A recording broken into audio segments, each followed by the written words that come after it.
Junpei held up his arm. Why did I say through? What the fuck? He took a deep breath and let it out. Let's just calm down for a second, okay? Start from the top. Don't start with the end and then jump to the middle. You gotta start at 1 and then move to 2, 3, and 4, and so on. If you don't tell me the stuff in the right order, I'm never gonna be able to figure it out. Uh-huh. Clover nodded. Alright, let's start with this experiment. Yeah, let's... What happened on this boat 9 years ago? Do you know about morphogenetic fields? Oh, wait, I'm doing the wrong voice! Well, it's slightly wrong. Okay. He did, and the realization sent chills down Junpei's spine. Alright, I see you. Alright, how about this? Theory of the telepathic mechanism. Junpei recounted what Lotus had told him earlier. Clover nodded. Oh, man. Telepathy, huh? Well, that's not really it, but I suppose it's similar. So they were testing telepathy on this ship. Yeah, I guess so. So what exactly did they have you guys do? The same thing that we're doing now. Exactly the same thing. What? The nunnery game. 9 people were put on this boat and 9 others were put in the building in Nevada. And the game started. I almost said ended. What are you talking about, kid? Junpei grabbed the sides of his head. Look, I'm sorry, but I don't get it. What do the nunnery games and some telepathy experiments have to do with each other? Clover bit her lip. She blinked back, sudden tears. Oh god. What happened to her in Nevada? The ability to access a morphogenetic field is affected by a couple of things. The first is epiphany, and the other is danger. Wait, we heard something like that very similar in the last ending. But what? Do you guys remember? You know how sometimes when you're up against a really tough problem, and the answer just kind of pops into your head? That's an epiphany. And what you learn from the epiphany can be transmitted with telepathy. When you add danger to the equation, it gets easier to transmit that information over telepathy. So you're saying the nunnery game was supposed to introduce the element of danger? Yeah, but it couldn't be just any old danger. It had to be life and death. And someone did actually die. A girl. Junpei felt the sudden grip of despair on his heart. Something deep and distant and powerful squeezed, and for a moment he felt very, very empty and alone. She was on the boat with my brother. I was in Nevada, so I never met her, but I did hear her name. Her name was, fuck. The sound of the door opening was like a gunshot. Junpei spun around. Damn it, Ace! Oh, my apologies. Stop trolling, man! I seem to have disturbed you once again. Ace! You two must have strong stomachs. I can't imagine how you can stay in this room for so long. Ace glanced down at the floor. At the corpse covered in blood. At any rate, Junpei, would you be so kind as to come and help me with something? I'm having a little trouble and I could really use your assistance. Come on, it'll only be a moment. With that, he turned and walked toward the communications office. Okay, Clover waited until he was out of sight and spoke in a small, quiet voice. I don't want Ace to hear us. We can talk about this later. Huh? Hey, wait. Clover ignored him. From outside, Junpei could hear Ace calling. Junpei! What are you doing in there? Hurry up! Arrgh. Grumbling to himself, Junpei stomped off toward the communications office. Okay. Something important happens here, guys. Very important. Oh boy. Pertaining to Alice, or All Ice. And this nigga Junpei and his retarded theories of things. Okay, so we got our first thing. Screwdrivers. Pick it up, man. What are you doing? Some ink. Now it's here. Come to think of it, we didn't explore the other room, did we? Get a cylinder. Okay. Where's the slab of paper?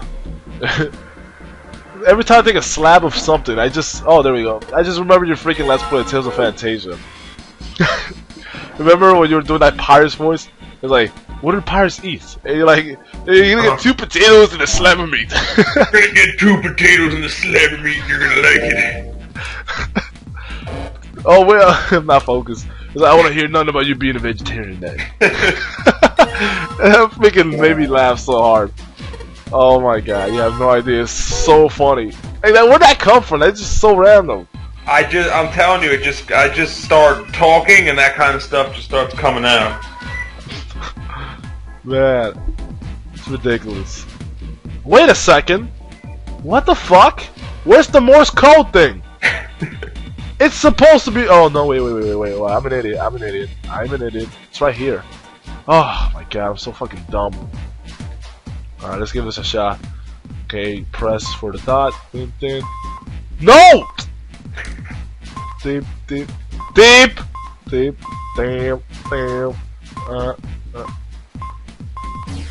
What? Oh my god! Okay, let's stop clicking randomly then.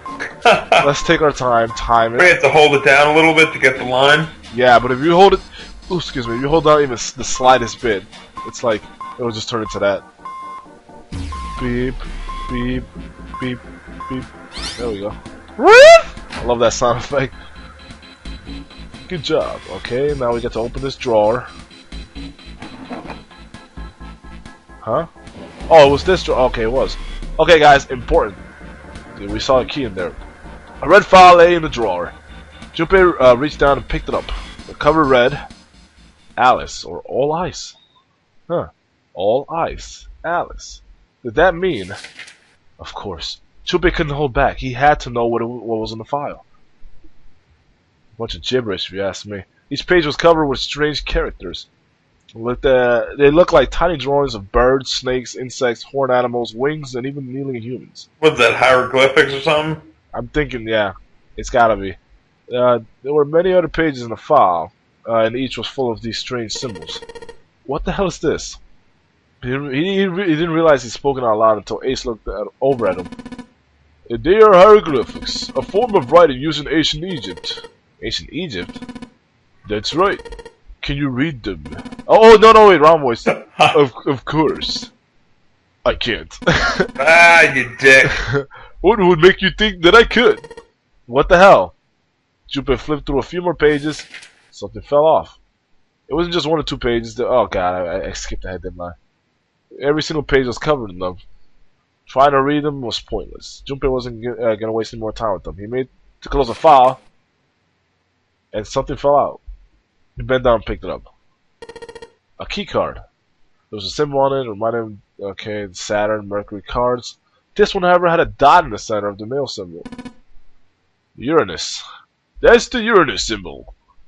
Junpei looked over at Ace. At Ace? No, to see Ace examining the card. In addition to the Uranus symbol, there were 3 words engraved in the card as well. And yeah, I can read it there. It says, well, let's not strain our eyes. I can barely see the words as it is. On the lower right, it said Bottom Deck Library. Interesting! This must be a key to the library on the bottom deck. So it would seem. The bottom deck? The library? Junpei remembered something he'd heard from Seven when they'd been in the chemical closet. Do you want to read that, or? Oh, Alice sleeps in a small chamber past the forest of knowledge beneath the navel of the gigantic. Oh, the library? Uh-huh. Yep. Did beneath the navel mean the bottom deck?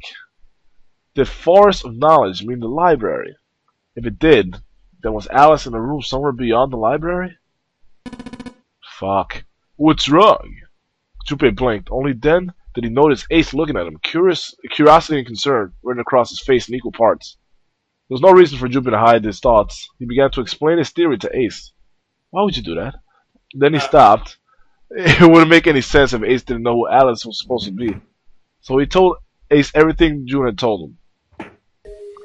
About the Egyptian priestess, about Ice 9, and finally about the woman who wouldn't melt, who had been recovered from the Titanic disaster.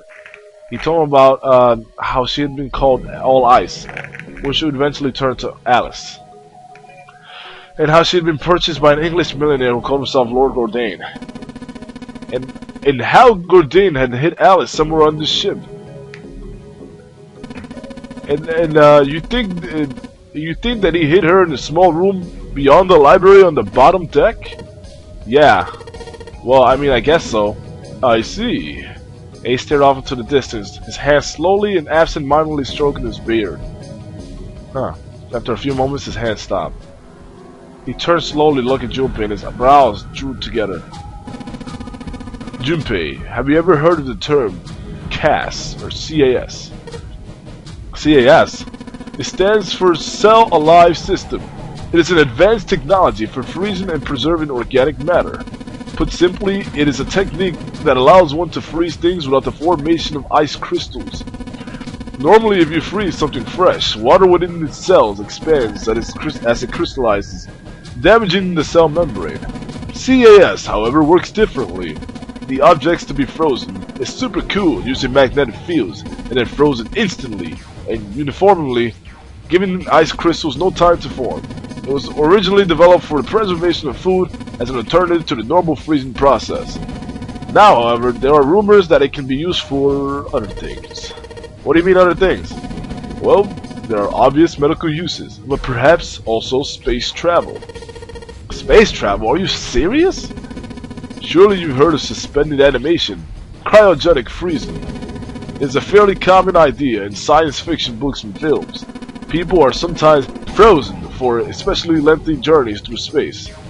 That was when Junpei understood what Ace was suggesting. Whoa, whoa, whoa! Wait a minute there! Ace looked at him and raised an eyebrow. Oh, fuck my eyes, I gotta blink. Are you saying that Alice was frozen through that CAS thing? Well, I'm sure the possibility is quite low, but it is a possibility. If this special ice you call Ice 9 does indeed exist, and if CAS were used to freeze her into that sort of ice instantaneously, you think she could be... you think she could be alive? That's crazy, man. Oh, well, I can't say for sure, of course. Well, how would they have that technology? And what is this game trying to insinuate by saying that? I'm only talking about possibilities. The melting point for Ice 9 is 96 degrees, right? If she were put somewhere where she could reach that temperature... That's nuts! Are you really saying she could have defrosted and started walking about? By the end of the game, guys... Oh, I'm just gonna leave it like that. You're quite right. It does sound unbelievable. But if she had... then we would have an explanation for the man we found dead on the floor. You mean the guy dressed like a captain? Yes. He was dead when we found him. Clearly he was murdered. But if he was murdered, then by who? It couldn't have been one of us. That would be impossible. In order to enter the captain's quarters, one must first open door number 1. True. The door that requires the Earth key prevented us from accessing door 1. Who was it that opened that door? Santa and Lotus. Right. Clearly the two of them could not have opened door 1, or any other door for that matter. Who else then could have done so? Junpei thought for a second. No, nobody. After Santa and Lotus had used the Earth key, they turned back and met up with Junpei and June, who had just returned from E-Deck. The four of them had proceeded to return to the large hospital room to reunite with A7 and Clover.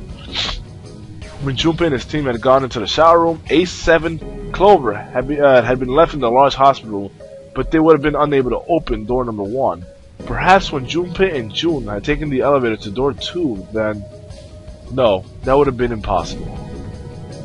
They had gone only 5 minutes. No human being could have run to the captain's quarters, killed the man in there, and run back in 5 minutes. It would be impossible for any of us to be the murderer.